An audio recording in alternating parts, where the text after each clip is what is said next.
बाबा जुमदेव जी अपने परिवार और सेवकों के साथ ऋषिकेश और हरिद्वार की यात्रा पर थे। उन्होंने पहले ही सभी से कहा था, हम केवल एक ही परमेश्वर को मानते हैं और वो पत्थर की मूर्तियों में नहीं बल्कि हर जीवित आत्मा में बसता है। इसलिए किसी भी मंदिर में उन्होंने प्रणाम नहीं किया। यात्रा के दौरान उनकी मुलाकात एक तथाकथित महान तपस्वी से हुई। वो साधु दावा करता था कि उसने 30 साल तपस्या की है, लेकिन जब बाबा ने उससे पूछा, क्या कभी भगवान ने तपस्या के दौरान तुम्हें अपने हाथों से भोजन दिया, तो वो चुप हो गया। और सन 1970 की जनवरी की यह घटना है। सन 1959 में महान त्यागी बाबा जुमदेव जी के पुत्र महादेव ने Visvesvaraya regional college of engineering Nagpur से बीई की परीक्षा प्रथम मेरिट क्रमांक से उत्तीर्ण करने पर आगे की उच्च स्तरीय पढ़ाई हेतु विदेश जाने का प्रयास किया। तब अमेरिका के सुप्रसिद्ध न्यूयॉर्क विश्वविद्यालय में मेटलर्जी एंड मटेरियल साइंस इस विषय में MS के स्नातकोत्तर परीक्षा हेतु उसे दाखिला मिला। महादेव हवाई जहाज से अमेरिका जाने वाला था। उन्हें विदाई देने हेतु महान त्यागी बाबा जुमदेव जी, मां 100 वाराणसी बाई, उनकी मौसी 100 चंद्रभागा बाई, निखारे मामी 100 गयाबाई बुर्डे तथा उसका मित्र विट्ठल राउत, इतने लोग दिल्ली गए थे। दिल्ली में विट्ठल राउत का बड़ा भाई रहता था। उनके यहां सभी लोग रुके थे। 2 दिन सभी ने दिल्ली दर्शनीय स्थल देखे। ताजमहल, कुतुब मीनार, जंतर मंतर, लाल किला आदि स्थलों को देखा। तत्पश्चात दूसरे दिन रात्रि की उड़ान से पुत्र महादेव को अमेरिका जाने के लिए पालम हवाई अड्डे पर छोड़ा। बाद में सभी अपने मुक्काम वाले घर पर वापस आए। रात में रुककर सभी ने सोचा कि यहां से पास ही हरिद्वार, ऋषिकेश या ऐतिहासिक तीर्थ क्षेत्र हैं, देखकर आना चाहिए। तत्पश्चात दूसरे दिन सभी लोग सुबह रेलवे से ऋषिकेश जाने के लिए निकले। साथ में उन्होंने फलाहार रखा था। जनवरी माह होने से ऋषिकेश में बहुत ठंड थी। ऋषिकेश रेलवे स्टेशन से ऐतिहासिक स्थल तक जाने के लिए घोड़ागाड़ी की गई। उस समय पहले ही बाबा ने सभी लोगों को स्टेशन पर ही बता दिया कि हम लोग एक ही भगवान को मानते हैं। भगवान हमारी आत्मा है, इसलिए कोई भी मंदिर में नमस्कार नहीं करेगा। हम केवल मानव की बनाई हुए देवताओं और मानवीय हाथों से निर्मित पत्थर की निर्जीव मूर्ति में परमेश्वर नहीं रहता। वो सजीव आत्मा में निरंतर निवास करता है। तथापि वे सभी लोग ऐतिहासिक स्थल देखने हेतु ऋषिकेश के लिए खाना हुए। रास्ते में महान त्यागी बाबा जुमदेव जी का गुजरात से आए एक मारवाड़ी दंपत्ति से परिचय हुआ था।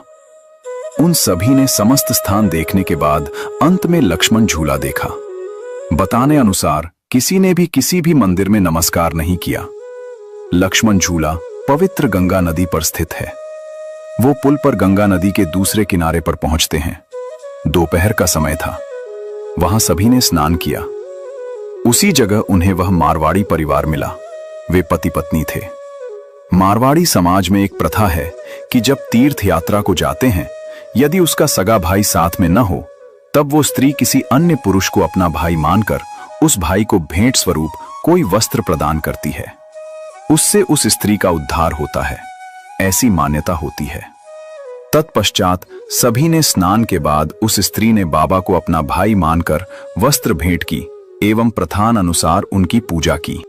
तत्पश्चात बाबा ने सभी को परमेश्वर के प्रति मार्गदर्शन किया तथा उसे बनाकर रखने के लिए मानव ने हमेशा सत्य, मर्यादा और प्रेम से रहना चाहिए, ऐसा उपदेश किया। तत्पश्चात बाबा ने उन्हें फलाहार करने का आग्रह किया, लेकिन वे हिचकिचाने लगे।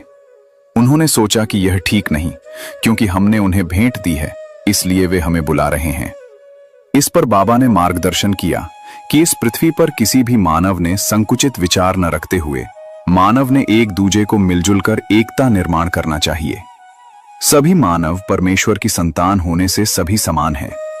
मानव कर्म करता है, इसलिए सभी के विचार समान होने चाहिए जो परमेश्वर को प्रिय हो।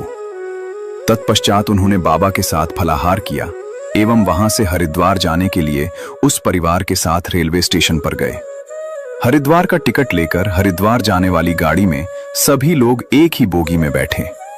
उस बोगी के एक कंपार्टमेंट में एक महान तपस्वी बैठे थे। उसी कंपार्टमेंट में बाबा उनके पास बैठे और सामने वाली सीट पर महिलाएं बैठी। बाबा का और उस तपस्वी का परिचय हुआ। उसके तत्पश्चात बाबा से पूछा कि आप लोग कहां से आ रहे हैं। तब बाबा ने उन्हें जवाब दिया कि हम लोग नागपुर में रहते हैं। दिल्ली से पुत्र को अमेरिका जाने के लिए छोड़ा और ऋषिकेश या ऐतिहासिक स्थल देखने आए। तब उस महात्मा ऋषि ने बाबा से प्रश्न किया कि आपने भगवान का मंदिर देखा क्या? तब बाबा ने जवाब दिया, आपने बहुत अच्छा प्रश्न पूछा।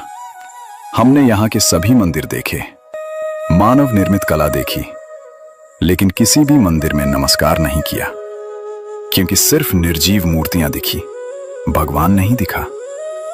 तब ऋषि ने कहा, आपको ऐसा नहीं करना चाहिए था। तत्पश्चात बाबा ने आगे कहा कि इस देश की लोकवाणी क्या है ये मैं नहीं जानता, लेकिन जो लोग परमेश्वर से संबंधित होते हैं उन्हें ऐसा लगता है कि मंदिर में प्रणाम न करने से परमेश्वर का अपमान होता है। इसलिए मैंने मंदिरों में प्रणाम न करने से परमेश्वर का अपमान किया है। ऐसा आपको लगता है तो आप ब्रह्मांड चढ़ाएं एवं उस परमेश्वर को बताएं कि हे परमेश्वर, नागपुर से एक व्यक्ति कुछ लोगों को लेकर इस तीर्थ स्थान में आया है। वो मंदिर में गया, लेकिन वहां उसने तुझे नमस्कार नहीं किया। उसके बाद जब परमेश्वर मुझसे पूछेंगे तब उन्हें प्रश्न का उत्तर मैं दूंगा, लेकिन आपको नहीं दूंगा। तत्पश्चात वो महात्मा साधु बहुत सोचने लगा। अंत में वो ब्रह्मांड ना चढ़ाकर बेंच से नीचे उतरा और बाबा के कदमों के पास बैठा। उसने बाबा से कहा, आप धन्य हैं। आपके जैसा एक भी तपस्वी मैंने अपने जीवन में नहीं देखा। मैं हिंदी भाषिक ब्राह्मण होकर स्नातक ग्रेजुएट हूं और पिछले 30 वर्षों से परमेश्वर प्राप्ति के लिए पहाड़ों पर जाकर ऋषिकेश, हरिद्वार जैसे तीर्थ स्थल तथा हिमालय में जाकर आराधना कर रहा हूं, लेकिन मुझे अभी तक परमेश्वर प्राप्ति नहीं हुई। तपस्वी, आज तक मैंने हरिद्वार से कन्याकुमारी तक बहुत से ऋषि मुनि और महात्मा देखे, लेकिन आपके ध्येय का एक भी तपस्वी मिला नहीं। इतिहास में तुलसीदास जी ने भी यही कहा, पत्थर पूजे भगवान मिले तो मैं पूजूं पहाड़। उसी तरह 2.5 अक्षर प्रेम का पढ़े सो पंडित होए, ऐसे भी बताया। तब उस महात्मा ने बाबा से कहा, आप परमेश्वर को जानते हो? आप मुझे भगवान कहाँ हैं ये दिखाइए, मैं आपका दास गुलाम बनकर रहूंगा। उस महात्मा की जटाएं बहुत बड़ी हुई थीं। उन बालों का सिर के बीचों बचों बीच अच्छा बड़ा गुच्छा बंधाया गया था। पेट तक दाढ़ी बड़ी हुई थी। कानों में कुंडल लटक रहे थे। गले में रुद्राक्ष माला थी और शरीर पर लंगोटी की लुपटी थी। हाथ में एक छोटी सी लकड़ी और दान पत्र था। उस महात्मा ने बाबा से बहुत विनती की, लेकिन बाबा नहीं माने। उन्होंने उसे कुछ भी नहीं बताया। उसने बाबा से बहुत प्रार्थना की। वो बाबा के पांव नहीं छोड़ रहा था। उसने उनके पैरों पर सिर रखा दिया। वो सिर ऊपर नहीं उठाता था, लेकिन बाबा किसी को भी अपने पैर नहीं पड़ने देते, इसलिए वो पैर छुड़ाने का प्रयास कर रहे थे। अंत में बाबा ने उठाकर कहा, आपको भगवान देखना हो तो आप मेरा नागपुर का पता लिख लो, पर मेरी एक शर्त है। वो शर्त पूरी होने पर ही मैं आपको भगवान दिखाऊंगा। तब वो उठकर बाबा के करीब बैठा और आगे क्या करना चाहिए इस बाबत मार्गदर्शन करने हेतु प्रार्थना की। तब बाबा ने उससे कहा, आपको पहले दाढ़ी जटाएं निकालनी होंगी, कुंडल को फेंकना होगा, आपका भेष बदलकर मेरे जैसा साथा जीवन स्वीकारना होगा। आपने 30 साल तपस्या करके भी भगवान की प्राप्ति नहीं कर सके। ये बहुत दुख और शर्म की बात है, क्योंकि आपने इस भेष से संपूर्ण संसार को दुखाया है। आप लोगों को परमेश्वर के नाम पर अंधे हो तो पूरी दुनिया अंधी है, ऐसा मैं समझता हूं। यह सुनकर उस तपस्वी बाबा से कहा, इस देश में होने वाले मुझ जैसे विभिन्न प्रकार के तपस्वी महात्मा मुनि आते हैं। सभी लोग मंदिर में जाकर प्रणाम करते हैं, उसे भी मान्यता हो, लेकिन आपने ऐसा नहीं किया। परमेश्वर को जानते हैं, यह सिद्ध होता है। अर्थात आप परमेश्वर नहीं दिखाना चाहते, फिर भी कम से कम उसके बाबत मार्गदर्शन तो करें। ऐसे विनती की। तब बाबा ने कहा, मैंने आपको पता दिया है, ये पते पर आप मैंने बताया अनुसार भेष में आओगे। मैं आपको वही मार्गदर्शन कर परमेश्वर दिखाऊंगा। बातें करते करते हरिद्वार आया। उसने बाबा का पता लिख लिया, लेकिन बाबा ने उसे परमेश्वर के बारे में मार्गदर्शन नहीं किया। इस चर्चा के दौरान बाबा ने उसे एक प्रश्न पूछा था कि महात्मा जी, इस देश में एक लोकवाणी है, लेकिन मैंने प्रत्यक्ष देखा नहीं। वो ये कि तपस्वी लोगों को उनकी साधना के दौरान भगवान उन्हें खाने की थाली परोसते हैं और बाद में वो खाना खाते हैं एवं भगवंत ही उनका सब पूरा करता है, क्योंकि तपस्या करते समय वो खाना नहीं पका सकता और खाना खाए बगैर कोई जिंदा नहीं रह सकता।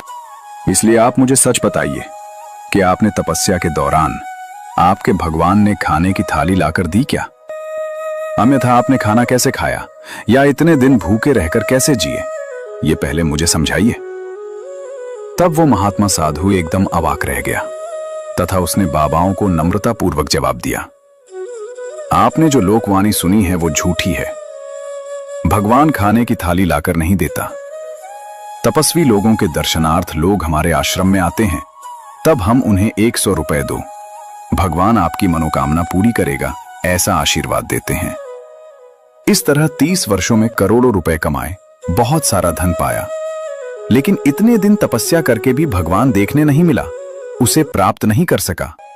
हरिद्वार आने पर सब लोग डिब्बे से नीचे आए। उस महात्मा ने बाबा का पता लिख लिया। बाबा का कहना यह है कि वो महात्मा आज तक उन्हें मिलने नहीं आया।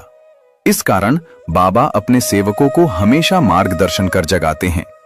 उन्होंने इस बाबत निम्नानुसार उपदेश किया है। बाबा हरिद्वार में उतरने पर वहां के सभी मंदिर जाकर आए, लेकिन किसी भी मंदिर में उन्होंने प्रणाम नहीं किया, क्योंकि वे कहते हैं कि मंदिर में भगवान विराजमान नहीं है। तथापि वो हर एक आत्मा में विराजमान है। लोगों की दृष्टि को मंदिर में ही भगवान देखने की आदत हुई है, लेकिन उन्हें चैतन्यमय आत्मा में विद्यमान भगवान नहीं दिखता। लोग मंदिर की निर्जीव मूर्ति को भगवान समझकर उसे भोग चढ़ाते हैं। ये इस देश की परंपरा है। इसका मुझे बहुत खेद है। इस अंधश्रद्धा के कारण ऐसे ढोंगी व्यक्ति लोगों को भगवान का भय धाक दिखाकर लूटने का कार्य करते हैं। फिर भी ये लोगों के ध्यान में नहीं आता। इसका अफसोस होता है। इस देश में जो घटित हो रहा है उससे नैतिकता का पतन हो रहा है और देश में अधर्म हो रहा है। भारत में अनेक धर्म हैं। भारतीय लोग सुसंस्कृत हैं। भगवान समय समय पर आकार में प्रकट होकर जो सत्य है वो दिखाया है। इस देश का इतिहास इन लोगों को ज्ञात है। उसके बावजूद बाबा एवं लोग यह देख रहे हैं कि समस्त धर्म के लोग सत्य छोड़ असत्य की ओर दौड़ रहे हैं, और लोगों के असत्य की ओर दौड़ने से इस देश की हालत बिगड़ी है। असत्य भगवान को अप्रिय है। इस देश में भ्रष्टाचार हो रहा है। समस्त धर्म के लोग भगवान के प्रति मार्गदर्शन करते हैं, फिर भी इस देश से सत्य लुप्त हुआ। ऐसा क्यों? प्रत्येक धर्म के धर्म गुरु अपने अपने धर्म के लोगों को जागृत क्यों नहीं करते कि केवल सत्य ही परमेश्वर का प्रिय है और सत्य ही हमेशा के लिए शाश्वत नियम है। जो सत्य धर्म यहां स्थापित नहीं होगा तो असत्य ही इस देश का पतन होगा। सत्य का जागृत करने से ही इस देश को लाभ होगा। इसलिए बाबा सत्य जगाने का कार्य करते हैं। बाबा हमेशा मार्गदर्शन करते समय बताते हैं कि मेरे इस मार्ग के मार्गदर्शन का जो लाभ उठाता है वे तनिक भी भीख नहीं मांगते और स्वावलंबी होते हैं। मैं भगवान नहीं हूं। यद्यपि भगवान ने अपना परिचय मेरी आत्मा में दिखाया है, इसलिए मैं मानवों के लोगों के आत्मा में भगवान देखता हूं और उसकी पहचान उस मानव को करा देता हूं। इस देश में अंधकार शुरू है, उसे रोकने का कार्य बाबा अपने मार्गदर्शन से कर रहे हैं। इस महान कार्य के लिए ही भगवंत ने महान त्यागी बाबा जुमदेव जी को अपने साथ लिया है। अर्थात बाबा भगवान के रूप में लोगों को सत्य के मार्ग पर चलने के लिए सिखा रहे हैं, उन्हें सत्य के बारे में जागृत कर रहे हैं। क्योंकि देश की संपूर्ण समस्या बाबा के सामने में, इसलिए बाबा ने त्याग किया है। वे निष्काम भावना से परमेश्वर का कार्य करते हैं। बाबा किसी से भी गुरु पूजा या गुरु दक्षिणा नहीं लेते। हर एक के आत्मा में परमेश्वर रहने के कारण वो किसी के भी अपने पैसों पर माथा टेकने नहीं देते। स्वयं का परिवार का संपूर्ण खर्च वे ही स्वयं उठाते थे। वे किसी से भीख नहीं मांगते तथा मार्ग के सेवकों को भी मांगने नहीं देते थे। किसी से भी झूठा अर्थात असत्य व्यवहार नहीं करते। मानव ये बुद्धिजीवी प्राणी है, इसलिए भगवान की सही पहचान केवल उसी को है। मानव नर एवं नारी ये दो जातियां हैं, अतः ये दो प्राणी परमेश्वर को जान सकते हैं। प्रत्येक पुरुष अथवा स्त्री ये कार्य कर सकते हैं। बाबा हमेशा सतर्क करते हैं एवं सेवकों को भी सतर्क करने हेतु जोर देते हैं। भगवंत ने हमें निर्माण किया, इसलिए हम सबका विधाता एक ही भगवान है, ऐसा वह कहते हैं। अतः परमेश्वर ने अपनी आत्मा से हमारे मन को जागृत करने का कार्य करते हैं। मानव अपने परिवार का भरण पोषण हेतु नियमित जीवन व्यतीत करता है तथा उसके परिवार में सभी ने सत्य, सदाचार, प्रेम का व्यवहार अपनाना चाहिए। तभी उसके परिवार में परमेश्वर स्थिर रहेगा, क्योंकि उसे यही प्रिय है। यह वीडियो आपको अच्छा लगा हो तो वीडियो को लाइक करें और ऐसे ही मानव धर्म पर आधारित वीडियो देखने के लिए हमारे इस परमात्मा एक मोटिवेशन यूट्यूब चैनल को सब्सक्राइब करें। नमस्कार।